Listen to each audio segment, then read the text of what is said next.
అది సముద్ర మట్టానికి 13,500, 13,600 అడుగుల ఎత్తు. అక్కడొక పసిబిడ్డ ఉంది. శివుడు ఆగు అన్నాడు. మంచుల్లో తల్లిదండ్రుల అడుగులేమీ లేవు. వీడిక్కడికి ఎలా వచ్చాడు? తిరిగొచ్చేసరికి ఆ బిడ్డ గడియ వేసుకున్నాడు ఇంటి లోపల నుండి. ఆయన నా శక్తిని ఎలా ప్రతిష్ఠిస్తానంటే మీరు నన్ను మిస్ అవరు అన్నాడు. శివపార్వతులు బద్రీనాథ్లో నివసిస్తున్నారు. అక్కడ స్థిరపడ్డారు. ఎందుకంటే అక్కడో వేడి నీటి కుండం ఉంది. సరే, వాళ్ళక్కడ ఒక చిన్న నివాసంలో ఉంటున్నారు. సముద్ర మట్టానికి 13,500, 13,600 అడుగున ఎత్తున. ఒకరోజు వాళ్ళు ఆ వేడి నీటి కుండం దగ్గరికి స్నానానికెళ్లారు. తిరిగొచ్చేసరికి గడప బయట ఓ పసిబిడ్డ ఉంది. చాలా అందమైన పసిబిడ్డ ఉంది. పార్వతీదేవికి ఎప్పుడూ ఈ వెలితి ఉండేది. ఆమెకు పిల్లల్లేరు, పుట్టరు కూడా. ఎందుకంటే శివుడిలో మానవ శుక్లం లేదు. A human seed within himself. ఆమె మానవ స్త్రీ. ఆయనలో ఉన్నదాన్ని ఆమె ధరించలేదు. అందుకే ఆమెకు పిల్లలు కలగరు. ఈ నిరాశ నుండే గణపతిని సృష్టించింది. ఈ నిరాశ నుండే ఆమె కార్తికేయుణ్ణి కాపాడ్డానికి ప్రయత్నించింది. 6 పిల్లల్లో మిగిలి ఉన్నదాన్ని కార్తికేయుడుగా మార్చింది. ఇప్పుడు గడప దగ్గర ఈ అపురూపమైన బిడ్డను చూసేసరికి ఆమెలోని మాతృత్వం ఉప్పొంగింది. ఆ బిడ్డను ఎత్తుకోవడానికి వెళ్ళింది. శివుడు ఆగు, వద్దు, ఆ బిడ్డను ముట్టుకోవద్దు అన్నాడు. దాదాపు 14,000 అడుగుల ఎత్తులో చుట్టూ ఎవరూ లేకుండా ఒంటరిగా ప్రత్యక్షమైన బిడ్డ. అది మంచి శిశువు కాదు. దాన్ని ముట్టుకోవద్దు అన్నాడు. పార్వతీదేవి ఇలా ఎలా అనగలరు? నేను చూసిన అత్యంత అందమైన బిడ్డ ఇది అని ఆ బిడ్డను తీసుకుంది. ఇంకా తెలుసు కదా, శివుడు చూడు, ఇది మంచి బిడ్డ కాదు. అసలు మన గడప దగ్గర ఎందుకొచ్చింది? తనంతటనే. చుట్టూ ఎవరూ లేరు. మంచులో తల్లిదండ్రుల అడుగుల్లేవు. వీడిక్కడికి ఎలా వచ్చాడు? వాణ్ణి విసిరిపారి, ఇది మనం చేరదీయాల్సిన బిడ్డ కాదు అన్నాడు. ఆమె మాతృత్వంతో నిండిపోయింది. కుదరదని చెప్పి ఆ బిడ్డను ఇంట్లోకి తీసుకెళ్ళింది. ఒక 24 గంటలు boom boom boom boom boom అన్నీ జరిగాయి. మరుసటి రోజు మళ్లీ స్నానానికెళ్లారు. తిరిగొచ్చేసరికి ఆ బిడ్డ ఇంటి లోపల నుండి గడియ వేసుకున్నాడు. వీళ్ళిద్దరినీ లోపలికి రానివ్వట్లేదు. పార్వతీదేవి, ఇదేమిటి, బిడ్డ లోపల నుండి గడియ ఎలా వేసుకోగలడు అంది. శివుడు, ఓ బిడ్డ 14,000 అడుగుల ఎత్తులో ప్రత్యక్షం కాగలిగినప్పుడు ఆ పాడుబిడ్డ ఏదైనా చేయగలడు అన్నాడు.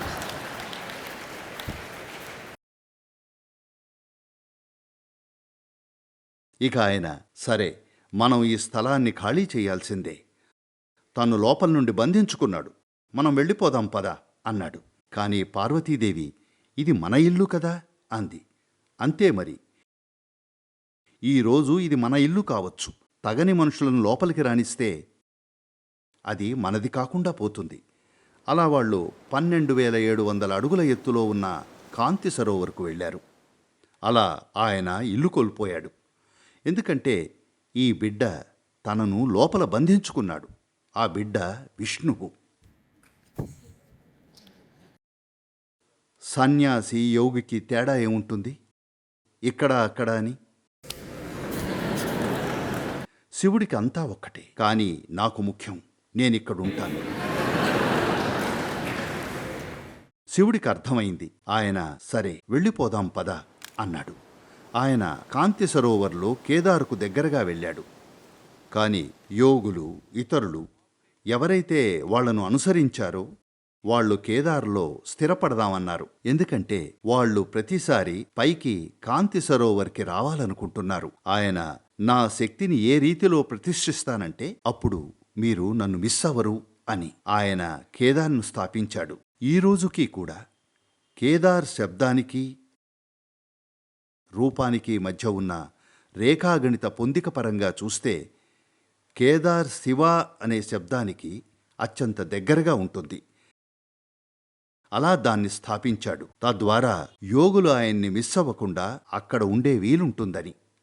ఇంకా పైన కాంతి సరోవర్లో ఆయన ఇంకా ఆ 7 శిష్యులు ఎవరైతే ఇప్పుడు సప్త ఋషులుగా కీర్తించబడుతున్నారో వారు అక్కడ స్థిరపడ్డారు.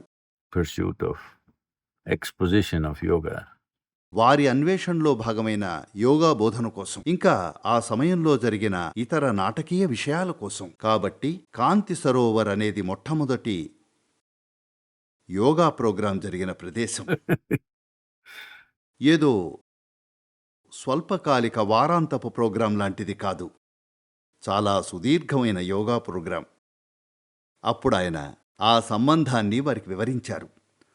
సమస్త విశ్వానికి ఇంకా మానవ ఉనికికి మధ్యనున్న సంబంధాన్ని, దీన్ని ఎలా అన్వేషించొచ్చు, చేయడానికున్న వివిధ మార్గాలేమిటి, ఒక వ్యక్తిగత మానవుడు తన అనుభవంలో విశ్వవ్యాప్తం ఎలా కాగలడు అని. కాబట్టి ఈ మొత్తం పద్ధతి దేని ద్వారా అయితే ఒక వ్యక్తిగత మానవుడు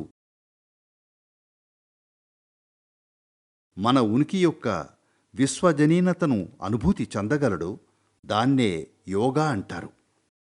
సరే, అది చాలా రూపాంతరాలు, వక్రీకరణలకు గురైంది. బ్రహ్మాండ పార్శ్వాలను అన్వేషించటం, వాటితో సమలేఖనంలోకి రావడం నుండి మెలికలు తిరగడంగా మారింది. వాళ్ళు మిగిలిపోయిన నూడుల్స్లా అవుతున్నారు. యోగా చాలా విషయాలకు గురైంది. దాన్ని చంపలేరు, ఎందుకంటే అది సజీవ సత్యం.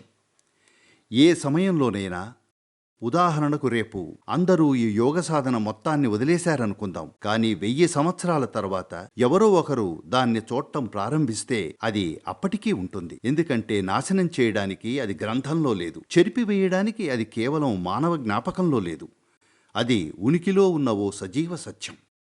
కాకపోతే ఆ అన్వేషణకు కొంత తీక్షణమైన గ్రహణశక్తి, ఇంకా స్థైర్యం, పట్టుదల అవసరం ఈ విషయాలను తెరిచి చూడటానికి. కాని అది ఎప్పుడూ ఉంటుంది. కాబట్టి దాన్ని పూర్తిగా కోల్పోతామేమో అనే భయం లేదు. కానీ తరాల కొద్దీ ప్రజలు దాన్ని మిస్ అవ్వచ్చు.